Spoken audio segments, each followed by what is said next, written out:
खाली हॉल के लिए स्पीकर की आवाज़ ज़्यादा है, इसलिए एक बात है। और वहाँ क्या है, वो जाने का वो साउंड वेव को आउटलेट नहीं है, तो रिवर्ब होता है।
चिंता संतान हंतारो यत्पादाम्बुजरेणवः स्वीयानां तान्निजाचार्यान् प्रणमामि मुहुर्मुहुः। यदनुग्रहतो जन्तुः सर्वदुःखातिगो भवेत् तमहं सर्वदा वन्दे श्रीमद्वल्लभनन्दनम्। अज्ञानतिमिरान्धस्य ज्ञानाञ्जनशलाकया चक्षुरुन्मीलितं येन तस्मै श्रीगुरवे नमः। नमामि हृदये शेषे लीलाक्षीराब्धिशायिनम् लक्ष्मीसहस्रलीलाभि सेव्यमानं कलानिधिम्। चतुर्भिश्च चतुर्भिश्च चतुर्भिश्च स्त्रिभिस्तथा षड्भिर्विराजते योऽसौ पंचधा हृदये मम।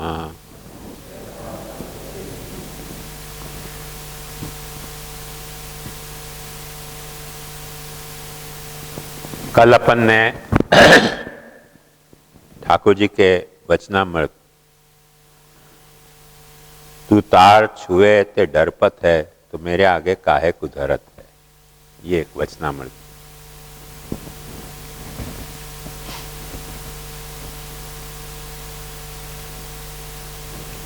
भावप्रकाशकार श्री हरिराय जी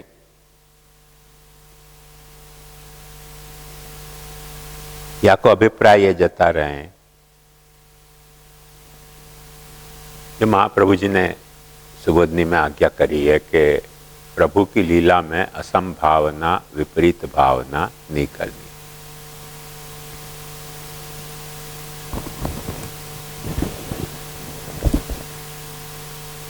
असंभावना का मतलब कि जो प्रभु ने लीला करी है वो कैसे पॉसिबल है, या तरीके की मन में शंका आवे वाकू असंभावना के, पॉसिबल नहीं है ऐसा होना, वाको नाम असंभावना। और विपरीत भावना का मतलब होवे कि ये ऐसे नहीं करके कुछ और ढंग से करी होगी और ये या तरह से प्रचलित हो गई लीला।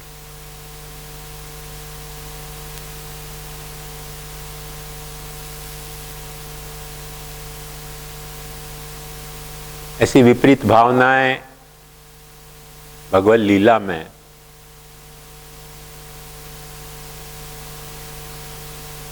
श्रद्धालु को, अश्रद्धालु को, सेवा करने वाले को, सेवा नहीं करने वाले को प्रभु की ब्रह्मता, परमात्मता, भगवत्ता, पुरुषोत्तमता स्वीकारने वाले को और अस्वीकारने वाले को सबको ही होती हो मैं।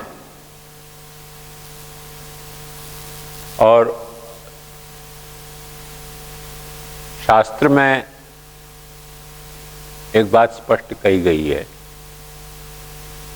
कि आखिरी ब्रह्म जिज्ञासा ब्रह्मसूत्र में जो करी गई है वो ब्रह्म के बारे में अपने असंभावना और विपरीत भावना के निराकरण के लिए करी गई है। तो एक बात ध्यान समझो कि जिज्ञासा के काल में असंभावना, विपरीत भावना होना वो तो बुद्धिमत्ता को लक्षण है,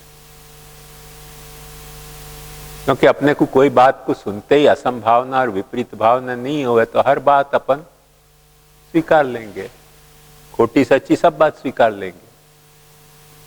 तो अपने भीतर असंभावना, विपरीत भावना हो रही है, ये भगवान को बहुत बड़ा वरदान है, ये कोई अभिशाप नहीं है। क्योंकि दरअसल ये असंभावना और विपरीत भावना हुए है या को मतलब अपन मनुष्य, नहीं तो अपन भी पशु होते। वैसे एक बात सच है कि पशु को भी असंभावना, विपरीत भावना होवे नहीं होवे ऐसी बात नहीं है, पर उनके असंभावना और विपरीत भावना को जो एरिया है वो बहुत नैरो होवे है, और अपने असंभावना, विपरीत भावना को जो एरिया है वो बहुत बड़ा एरिया होवे, बहुत बड़े एरिया में अपने को असंभावना और विपरीत भावना होती होवे। और इन्हें वे अपन देखें तो भागवत में भगवत लीला को जो सारो विस्तार है वो हर तबक्के पे कोई न कोई श्रोता को, जैसे विदुर श्रोता है, शौनक श्रोता है, परीक्षित श्रोता है, नारद श्रोता है, इन सब श्रोता को कुछ न कुछ असंभावना, विपरीत भावना भई है। वासु भगवत लीला कथा बढ़ के भागवत की 18,000 श्लोक में प्रकट हुई। तो ये जो असंभावना और विपरीत भावना है या को मुख्य स्वरूप अपने को समझना चाहिए, और वो या तरह से है कि भगवत लीला या भगवत स्वरूप या अपने कर्तव्य के जिज्ञासा काल में असंभावना, विपरीत भावना होना जितना उपादेय है उतना ही असंभावना और विपरीत भावना बाधक भी है। जा वक़्त अपन ने अपने भगवान को भजनी स्वरूप निर्धारित कर लियो, जा वक़्त अपन ने अपने कर्तव्य को स्वरूप निर्धारित कर लियो, और जा वक़्त अपन ने लीला को अपनो मूड बना लियो सुनने को, वह वक्त फिर असंभावना और विपरीत भावना करना वो जितना जिज्ञासा काल में साधक है उतना ही बाधक भी हो जाए है। और वो बाधक भी हो जाए है क्योंकि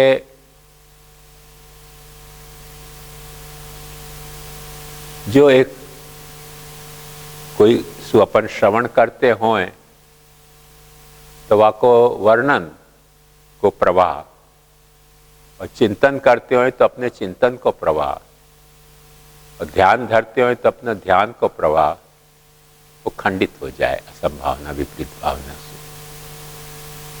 और वह तरह से वो असंभावना विपरीत भावना से खंडित हो जाए तो या के लिए असंभावना विपरीत भावना को हरिराय जी ना पाड़ रहे हैं।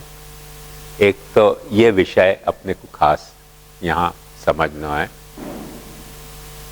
कि असंभावना विपरीत भावना करनी नहीं, वाको मतलब क्या। क्योंकि कोई लोग पेटेंट हथियार की तरह जो बात को समाधान उनके पास नहीं आवे तो तुरंत एक हथियार वापर दे के असंभावना विपरीत भावना मत करो। और वह बात को अपने को विवेचन समझना चाहिए कि असंभावना विपरीत भावना कहाँ साधक हुए है, कहाँ बाधक हुए है।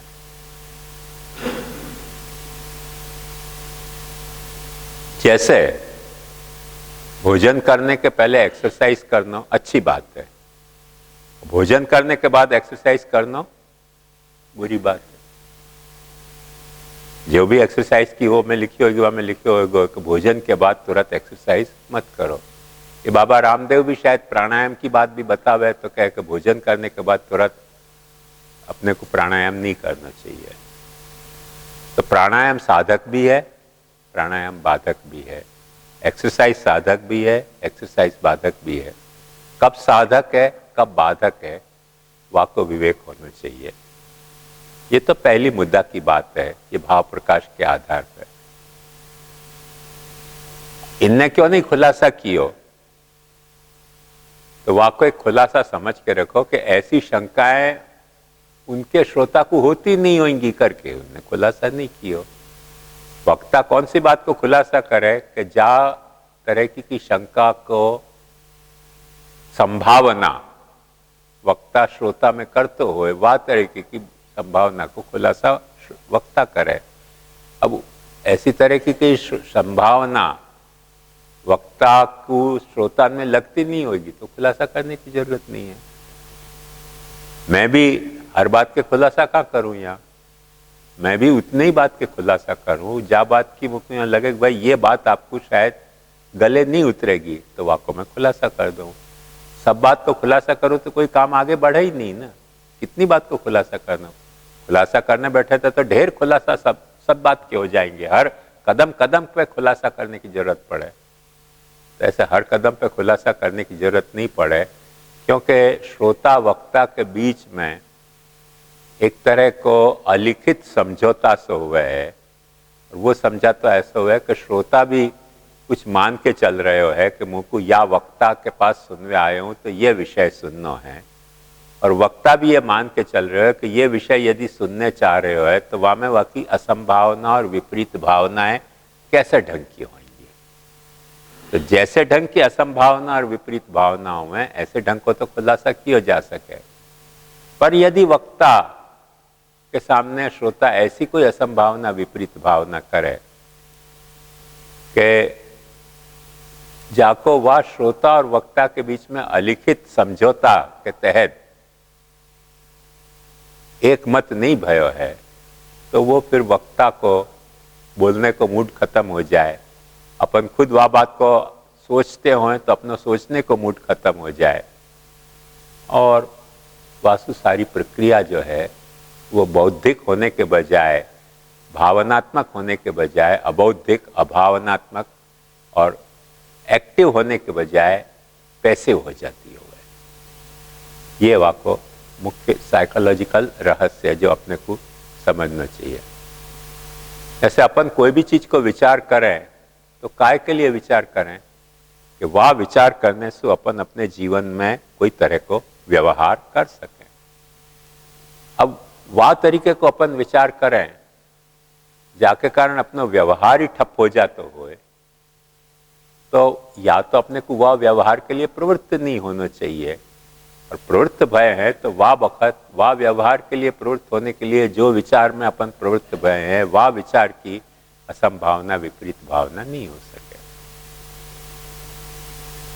वाको मैंने आपको कल उदाहरण दियो कि शादी की तैयारी कर रहे हैं, वर राजा के लिए घोड़ा ला रहे हैं, बैंड ला रहे हैं, सेहरा ला रहे हैं, ये माला ला रहे हैं, वह में एक असंभावना ये भी अपने को हो सके कि शायद हार्ट अटैक आ जाए तो एक ठटड़ी भी बांध के रख रहे हैं।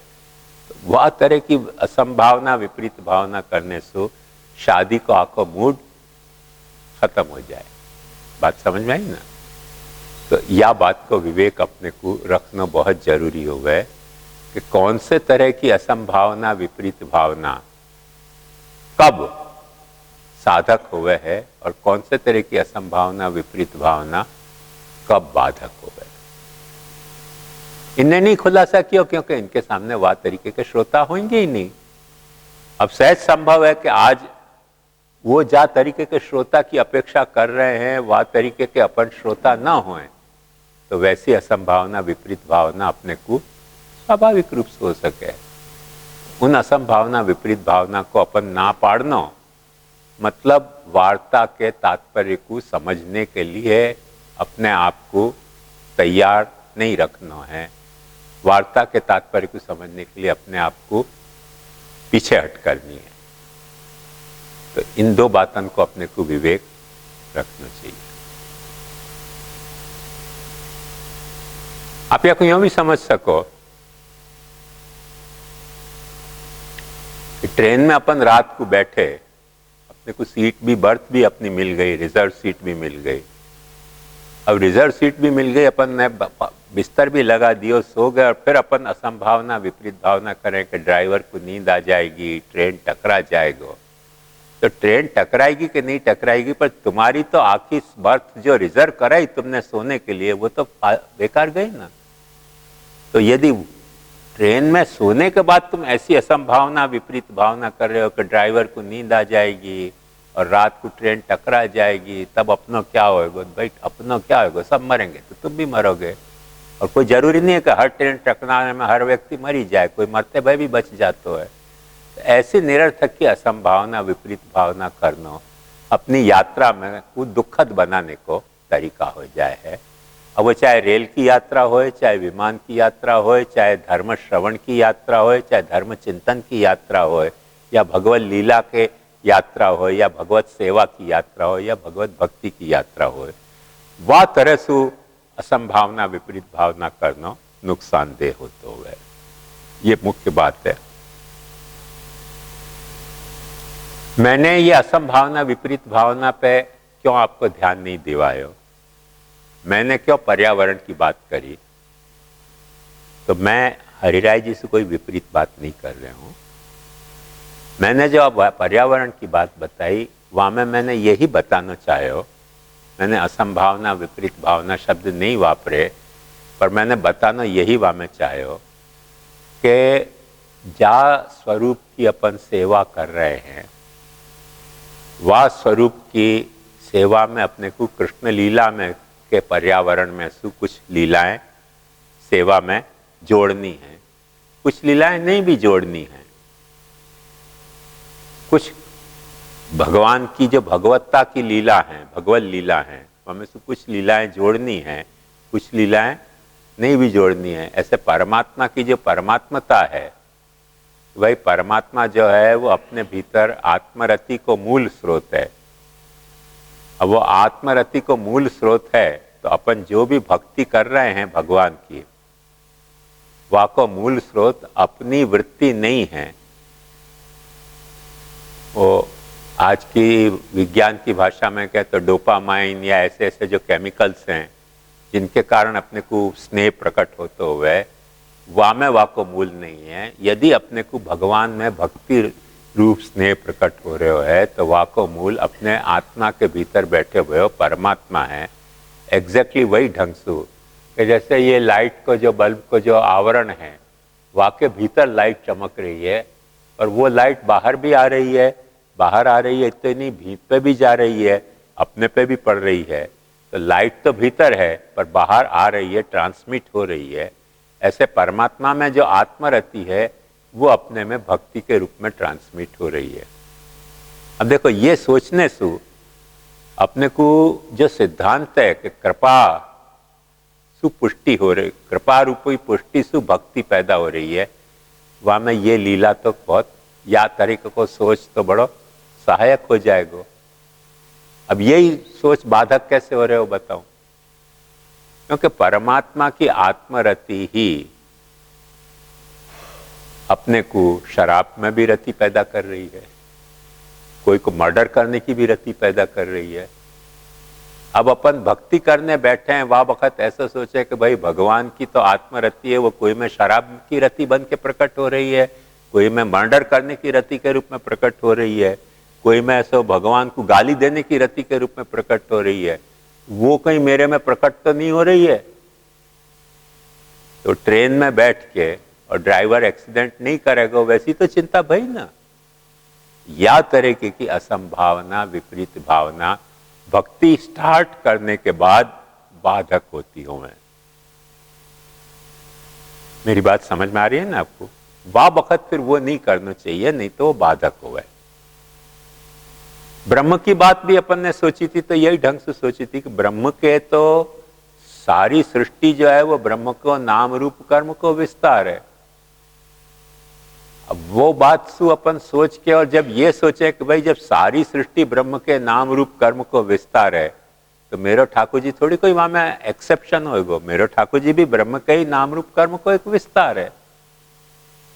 तो वो बात तो ब्रह्म को पर्यावरण आपके ठाकुर जी के लिए अनुकूल हो गया, बना लिया आपने। अब आप कह रहे हो कि नहीं, ब्रह्म तो नाम रूप कर्म को सारो ही जग विस्तार ब्रह्म को ही है, तो जो खत्म हो रहे है वो भी ब्रह्म के नाम रूप कर्म को विस्तार है, और जो नहीं पैदा भय वो भी नाम रूप कर्म को विस्तार है, आंतरिक या बाह्य। तो वह स्थिति में मेरो ठाकुर जी भी कहीं खत्म तो नहीं हो रहे हो। तो भाई सेवा शुरू करने जा रहे हो, हमें ठाकुर जी के खत्म होने की चिंता क्यों कर रहे हो? बात समझ में आई ना? बेटर है सेवा शुरू ही मत करो, पर अपन वह करें कि भाई ब्रह्म के तो नाम रूप कर्म के विस्तार में जगत को उत्पन्न होना भी लिखियो है, जगत को स्थित होना भी लिखियो है, जगत को खत्म होना भी लिखियो है। तो कहीं मैं ब्रह्म को वो जगत के खत्म होने को नाम रूप विस्तार तो नहीं है मेरे ठाकुर जी? नहीं हो सके ऐसे तो अपन भी नहीं कह सके, क्योंकि ब्रह्म की वो फंक्शन तो है, हो सके है।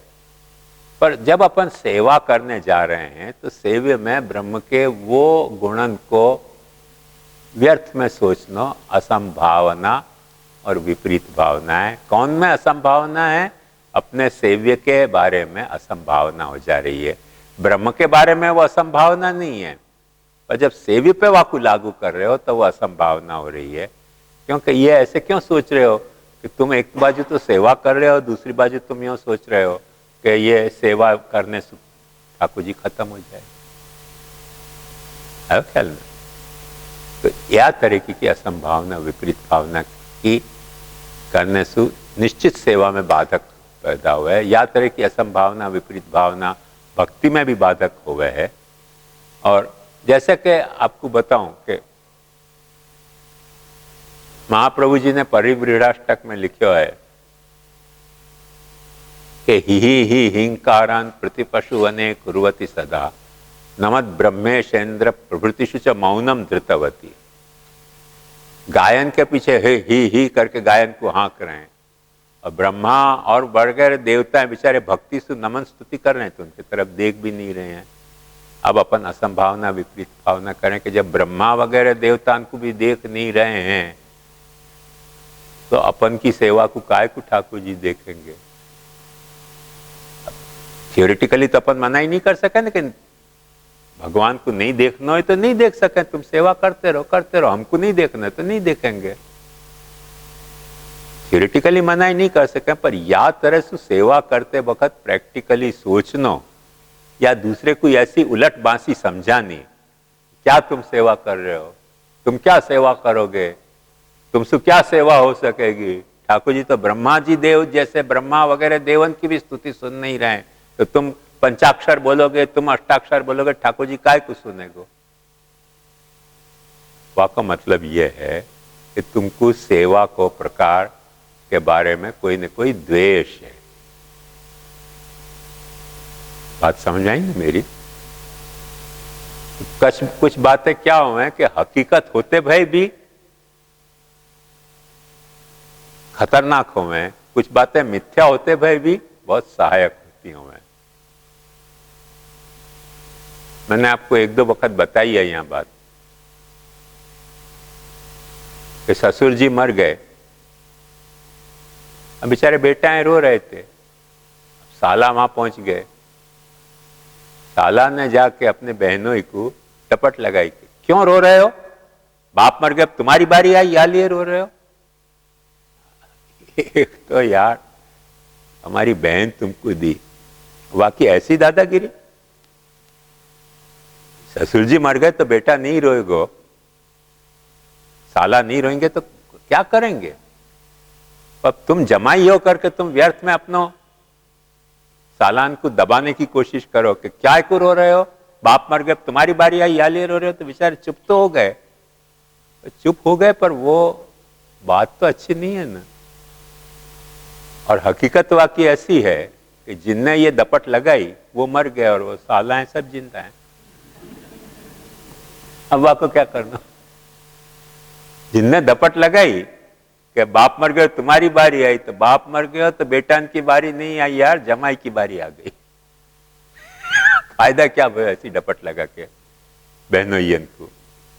तो आदमी या तरीके की सेवा में भी अपने को डपट लगाते हुए। मेरे कहने को मतलब यह है कि ब्रह्मा जी की सेवा नहीं मानी है, बड़े बड़े भक्तन की सेवा नहीं मानी है, ये नहीं मानी, उन्हें क्या तुम्हारी सेवा मानेंगे? मतलब आदमी निराश हो जाए।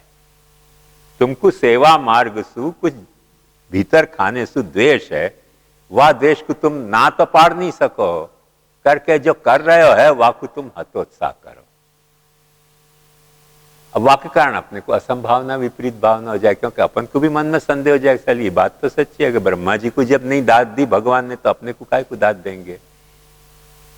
तो ऐसे बात कहनी कि महाप्रभु जी की बात करनी कि मेरो सर्वस्व में तो को पधराए रहे हूं, इनको तू अपनो सर्वस्व कर जानियो। अब एक बात जब वक्त महाप्रभु जी को यह वचन सुनते होंगे वैष्णव है कि मैं तेरे को अपनो सर्वस्व पधरा रहे हूं, तू इनको अपनो सर्वस्व मानियो, वह वैष्णव के हृदय में अपने सेव्य प्रभु के प्रति जो भाव जगते होएगो वो भाव। और अपन ऐसा बताएं क्या या की सेवा कर रहे हो,